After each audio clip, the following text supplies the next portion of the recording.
Hello guys, welcome back to the channel. In today's video, I'm going to show you how you can create a group chat on Discord.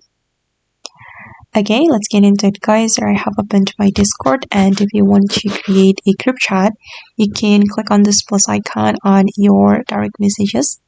Okay, and then you just need to add the username or your friends that you want to join to your group chat. Okay, you can add it like this, and after that you can click on create group DM or direct messages. Okay, and I think I don't need to click on this menu because I don't want to create a group chat. Okay guys, and that's all the way to create a group chat on Discord.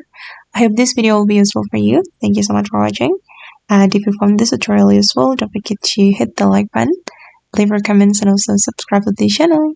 Bye.